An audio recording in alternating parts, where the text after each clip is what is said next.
I think because there had been such definitive and rapid movement towards legal wins that the queer community has had in the past 15 years to a decade, that there was the appearance that the community was safer. And I believe that for some people, there absolutely was more safety. And at the same time, in that same period of time, we have been seeing and tracking the epidemic of violence against Black trans women and other trans people, particularly trans people of color. So it depends on who you are, what you're paying attention to, and what your benchmarks for safety are.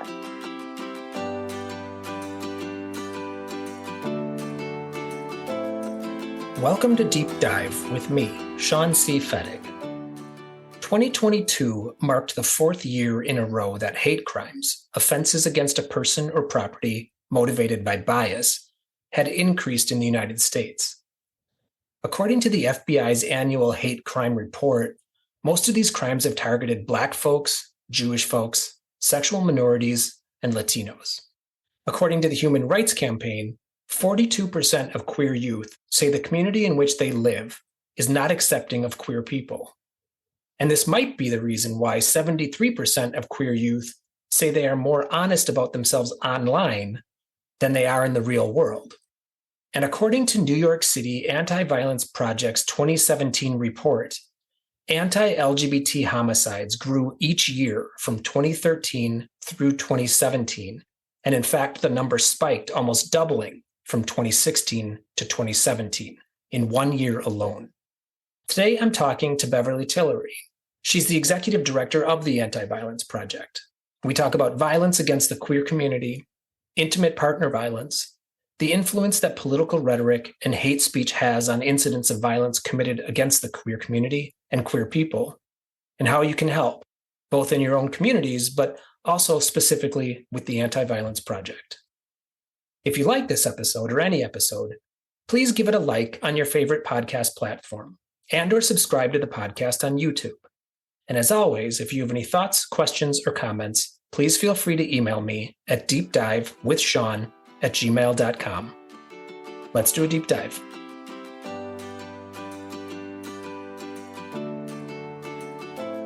Beverly Tillery, thanks for being here. How are you? I'm good. How are you doing? I'm good too. Thank you. It strikes me that you do the type of work that is itself a kind of measure of how good or bad things are, in that the worse things are, the busier you are. So in a word, because we're going to dive into this a bit more throughout the interview, how busy are you these days? Pretty busy. Yeah. There's a lot going on just in terms of tracking, but at AVP, we also do a lot of deep support of survivors.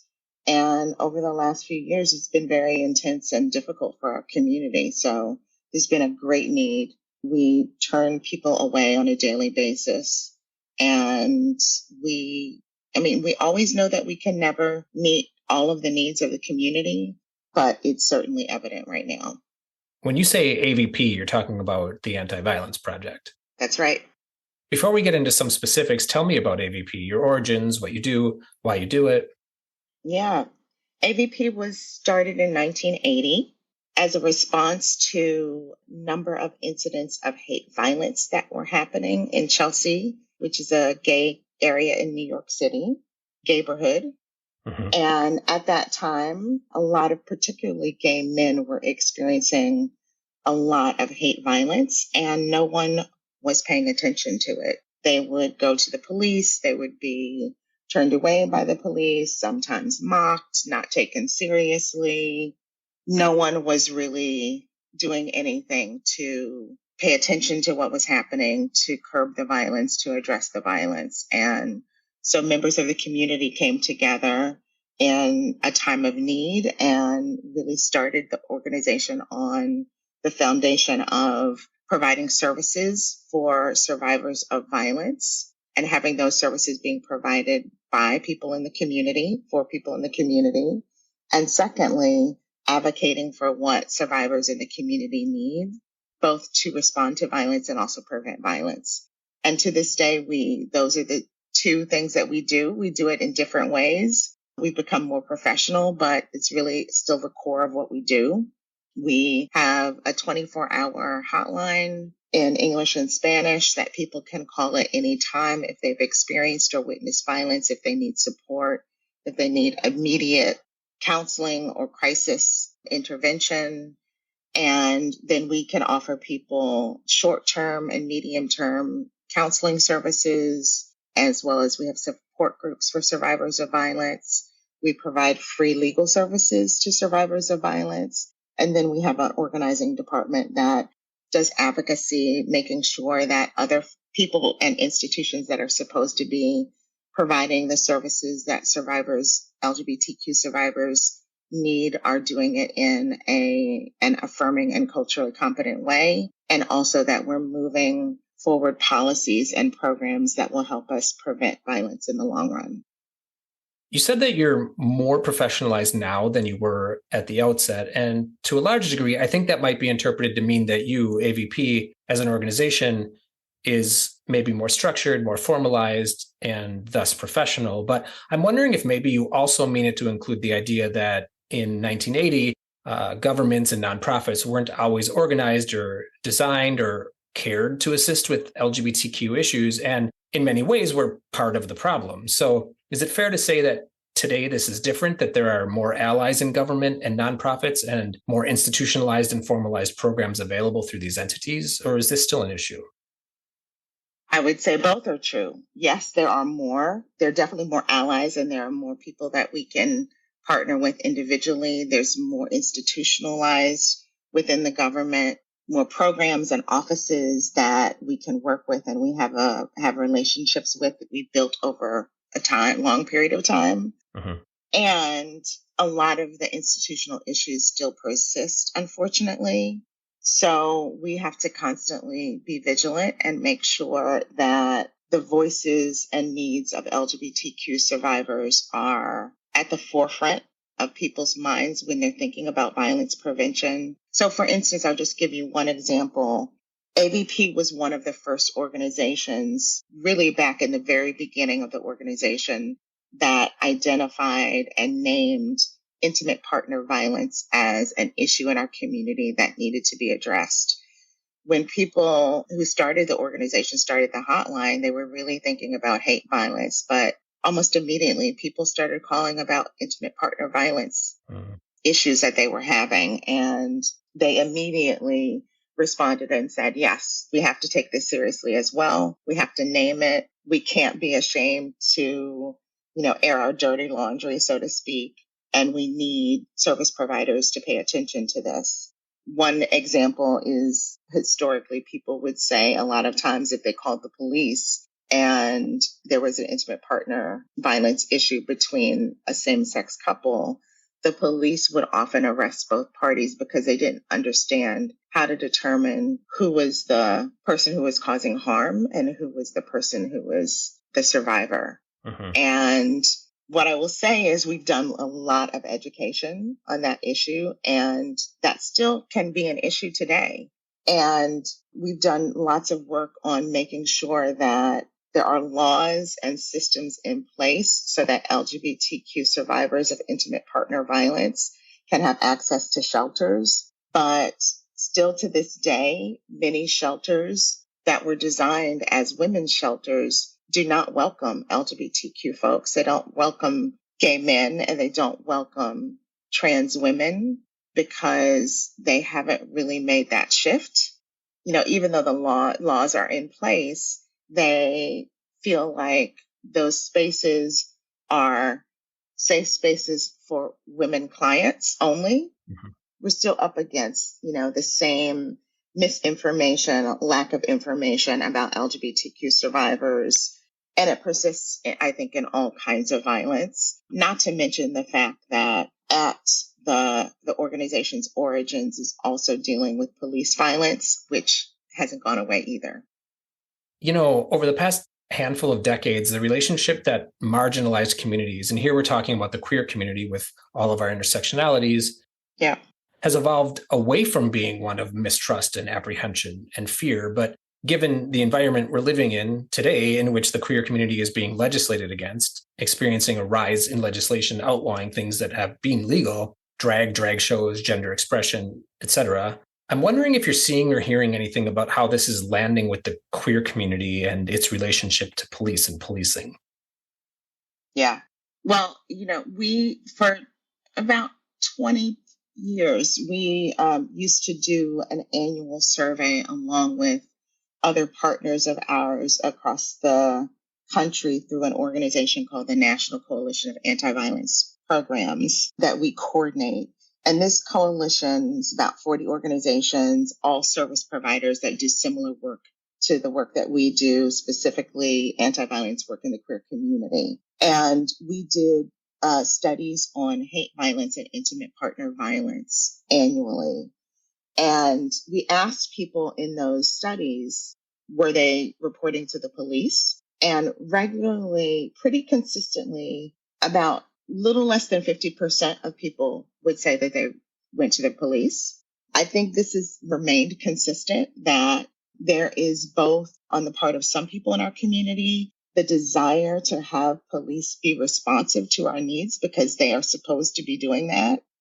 And also a deep lack of distrust and fear of the police because of the history and reality of the way LGBTQ folks are treated by police. That has not changed. It's been fairly consistent for many years from what we've experienced, although there is something new that we've just started tracking, which, we can talk more about this, but we are just getting ready to release a first ever report of the incidents of hate violence that have been targeting LGBTQ safe spaces across the country.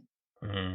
And in that report, we did some deep asking of folks about their interactions with police. And one of the things that we asked folks, in addition to whether or not they had contacted the police after incidents of violence, but we asked them if they did not, why.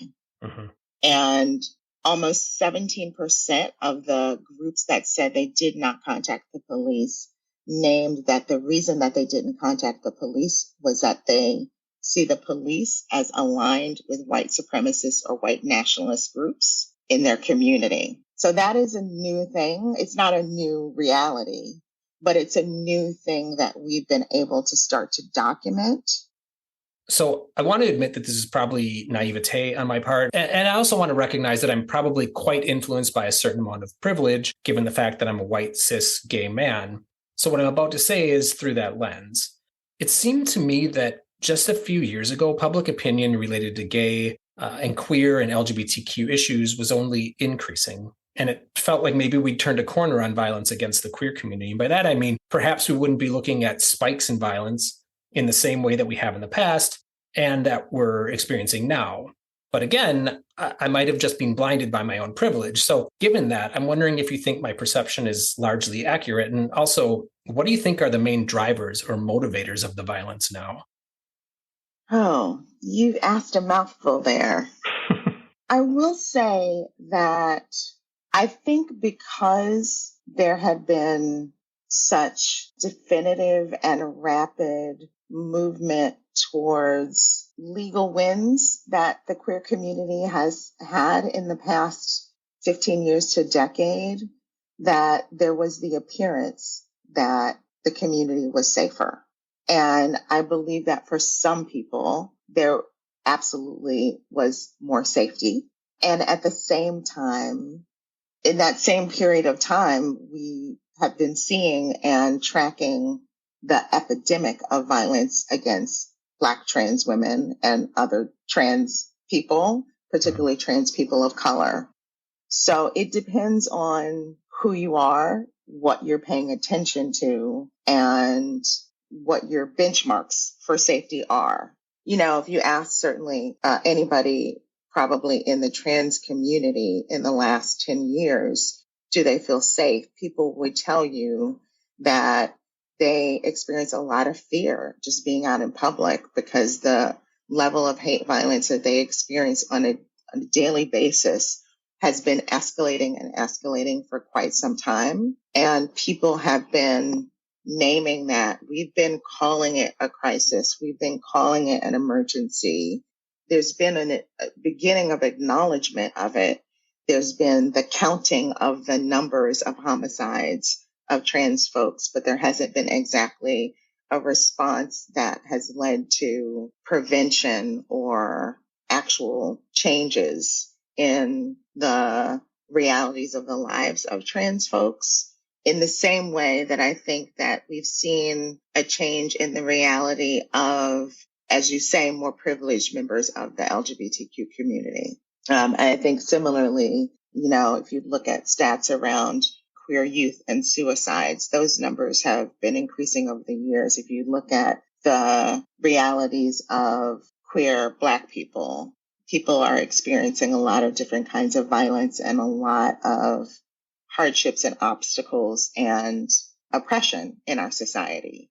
So, I think it does depend on community. And also, there have been some changes in how violence has been showing up in community in the last few years. As I said, we've begun to track this level of violence that is different than we've seen recently, where our institutions and organizations, we're kind of lumping all of these organizations and businesses under the umbrella term of safe spaces, all those places where we have built over the years a rich infrastructure in some communities, not as rich or not deep as infrastructure, but a really important fabric of the community are the bars, the clubs, the community centers, the bookstores, all those places where people go to find belonging, to find community, to find safety, to get resources, to get access to the information that they need in community. All of those places, all of those safe spaces are under attack now in ways that we haven't been seeing in the past. We saw this starting to emerge with the attacks on Drag Story Hour, but it tracks with all of the political attacks against the community as well. That also tracks with the increase in hate rhetoric and hate speech that really started out of the 2016 election, or during the 2016 election, where there was blanket permission that was sort of given because there was so much visibility given and validity given to hate groups around the country. And that has just grown and grown and grown. And we've seen these different kinds of attacks over the last few years. The political attacks and the attempts to pass anti-LGBTQ, specifically anti-trans laws, but now we're seeing anti-drag laws across the country. We're seeing laws that are basically trying to dehumanize and criminalize members of our community and to erase the realities of the community through book banning, right? And this is happening not just the LGBTQ community as well, but we also see that it's paralleling what's happening around the attempts to get rid of critical race theory in schools and allow people to actually openly have conversation and dialogue and learn the history of racism in this society. So it's a different kind of political attack that is organized. It is strategic. It has been a part of a long-term plan that was put in place by extreme right-wing conservatives in this country to dismantle the rights of marginalized communities and to criminalize us. So we're seeing all of that coming into fruition now, but it's been a long time coming. There have been signs for a while, and whether you wanted to pay attention to them or not, depends on your perspective, the information that you had, where you sit in this community, the identities that you hold, so many different factors. So you mentioned something I did want to talk about, which is political rhetoric and the influence it can have on violence. I've noticed that people engaged in this type of rhetoric and hate speech often argue that this is their First Amendment right, free speech. And also that there's no direct through line to violence, that they're not advocating for violence, but that even if they were, it's protected. And the only people responsible are those that actually commit the violence. And to me, this feels like one, manufactured, and Two, gaslighting. Like, yes, free speech is a fundamental component of democracy, but we're not talking about a binary in which people either have total free speech or no free speech at all. We're talking about something more squishy, that what we say and how we say it has a direct impact on how people think and feel about things, and as a result, how they behave. So if we say hateful things and we dehumanize and demonize people or groups, there's a direct impact of that on how people in society treat those people and groups. Yes. When the conversation is limited to the binary, total free speech or no free speech at all, it totally misses the point. And I think that is the point, to muddy the water, to oversimplify it, and it sanitizes the outcome, which is violence. So I'm wondering what your thoughts are here. Do you see a direct relationship between political rhetoric and violence? Yes. I mean, it's again, like you said, it's hard to make an exact through line, but it is about the culture and the climate that we're creating in our society and what is acceptable and what is not acceptable.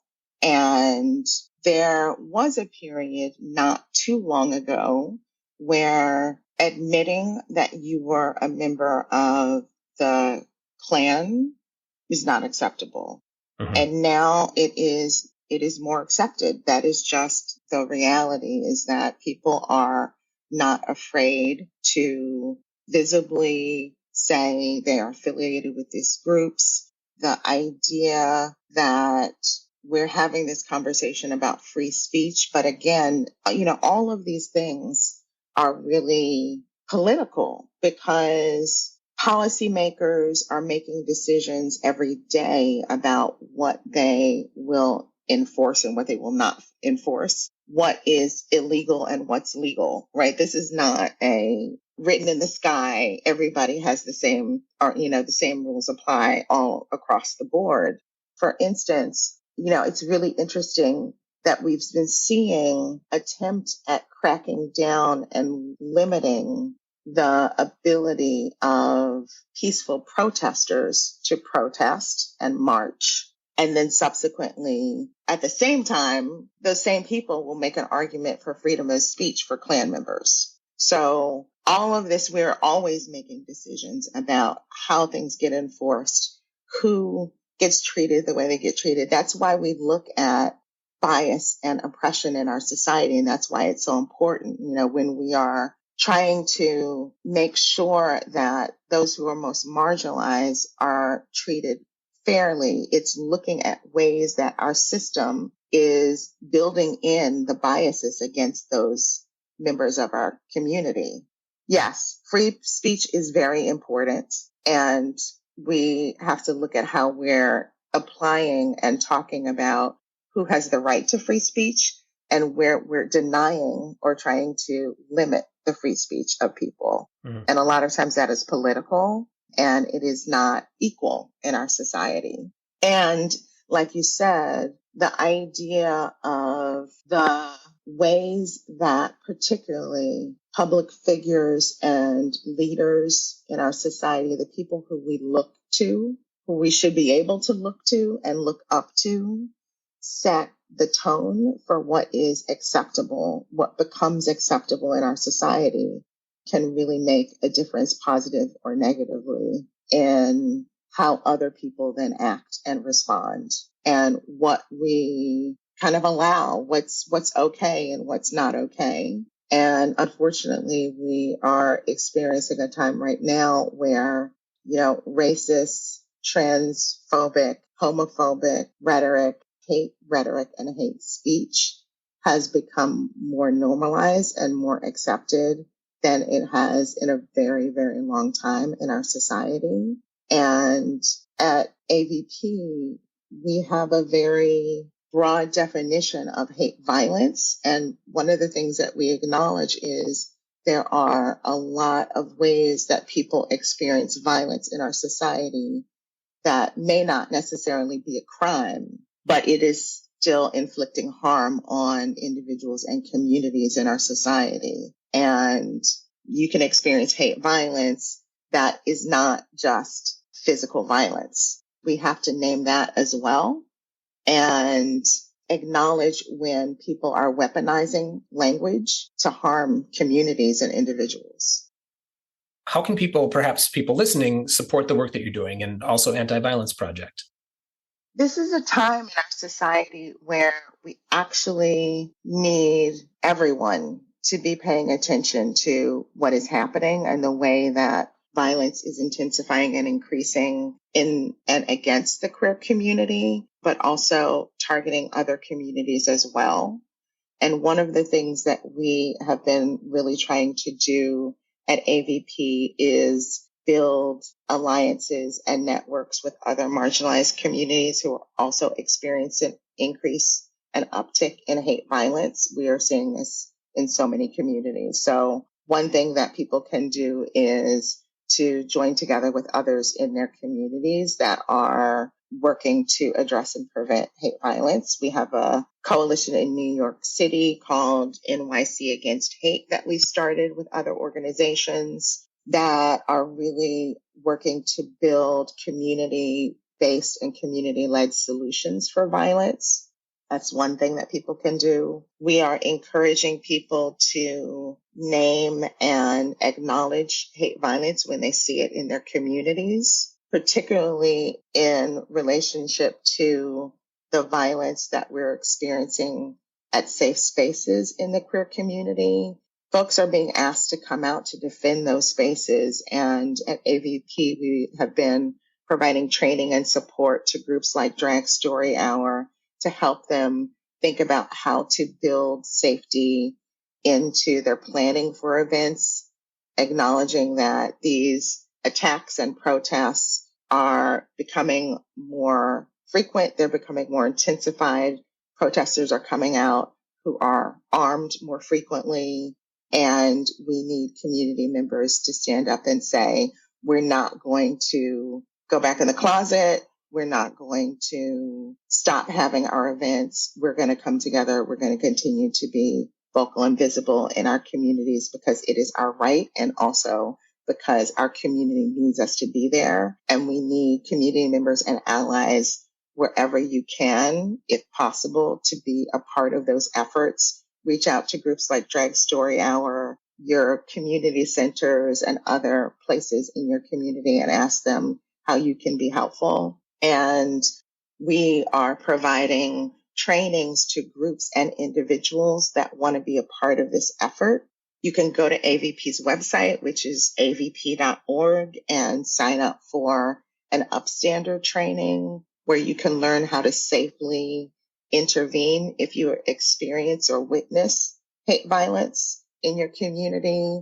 You can learn how to do safety planning around events in your community. There are a number of trainings that are virtual and free that people can sign up for anytime. And of course, people can support AVP by donating to our work. A lot of our work is unfunded, and we do it out of the need and the love for our community, but we never have enough resources to do all the work that is needed. And as I said before, we are often having to turn away survivors of violence because we don't have the resources to meet all of the needs that are out there. Beverly Tillery, thanks for taking the time to have this conversation with me. You're doing critical and important work. Thank you so much for having me.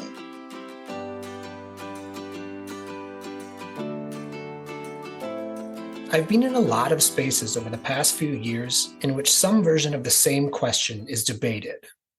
What happened to conservatives in the United States? And in asking this question, people aren't talking about just white supremacists or Christian nationalists, although that too.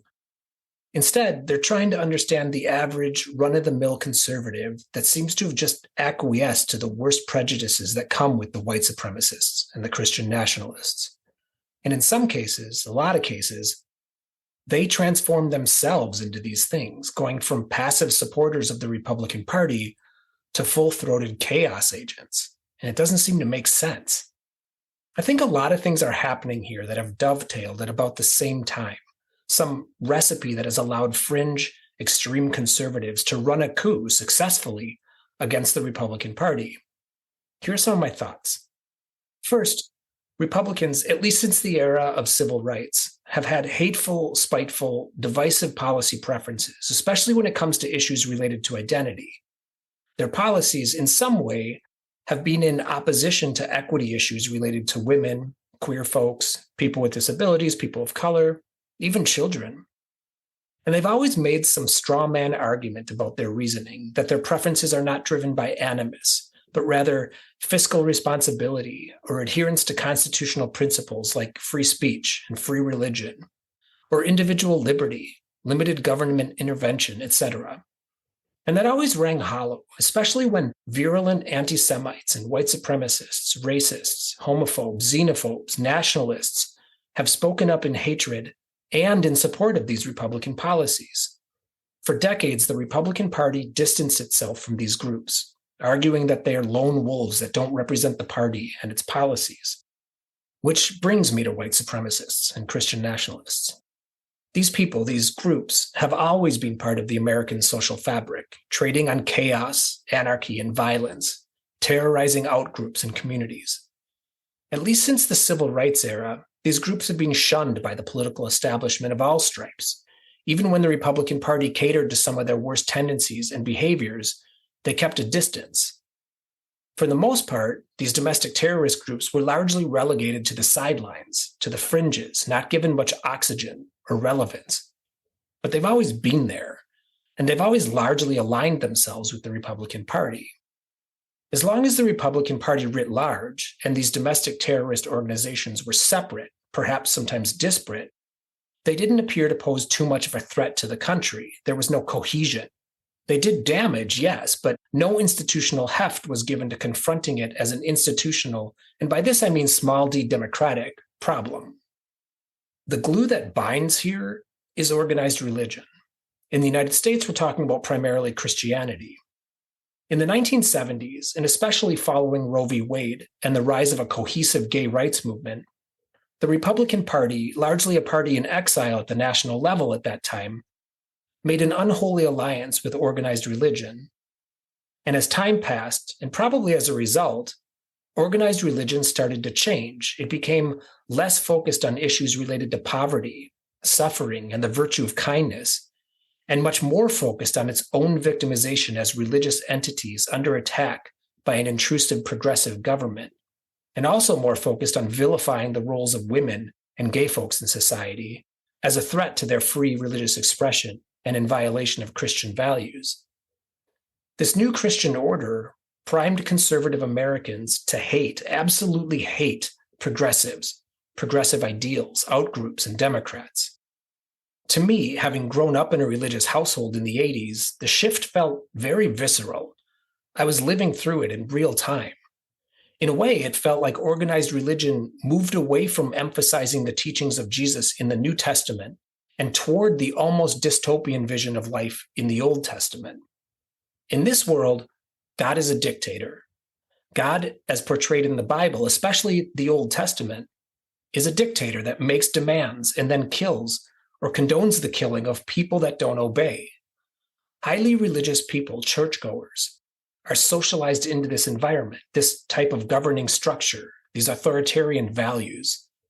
So if you live in a place that has no strong civics education, then there's no counterbalance to this authoritarian ideal. There's no virtue to democracy. So religious folks started to transform into what they are now, a highly angry, vindictive, politicized group that detests gay folks, women, immigrants, etc. And the lens they're seeing the solution through is the Old Testament, through a vengeful God's eyes. And in doing so, they also distort the underpinnings of religion, of Christianity. Growing up, the interpretation of the Bible that I was taught by my church included a kind Jesus who turned the other cheek, showed empathy, spent most of his time with quote-unquote undesirables, and rebuked the powerful moneyed interests taking advantage of the average folks. Today, the church would have us believe that Jesus is a proud boy wielding a gun, leading a violent mob of disciples, threatening people, terrorizing children, and committing acts of senseless and brutal violence. This church seems like a perfect home for violent extremists, and it provides the cover of religion for vile behavior. It's amazing how much horror we'll let slide if someone argues that their religion allows, even requires it.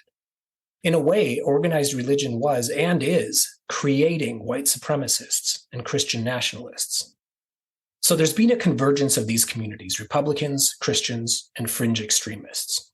It's probably impossible to identify the exact catalyst, the spark, for the existential threat we're experiencing now, in which this group, Republican Christian extremists, is willing to scorch democracy. And why not? It's not what they were socialized into. Remember, God is a dictator, and God is vengeful. Perhaps the only thing keeping the Republican Party from completely giving over to its worst impulses was past evidence and long-held beliefs, perhaps wrongly, that people running for office should be of good character and possess both virtue and shame, that bad behavior precluded a person from holding office. That was a chasm that kept even this new, aggressive, aggrieved, authoritarian Christian from achieving real consequential power. Enter Donald Trump. He taught Republicans that restraint was not necessary to win elections and hold office. He leaned into awful, abhorrent behaviors previously believed to be disqualifying. He reshaped the party. He taught Republicans that they could be their worst unchecked selves and take over the government. He activated the sleeper white supremacists and Christian nationalists in the party who rose up and consumed the party in one election without a fight.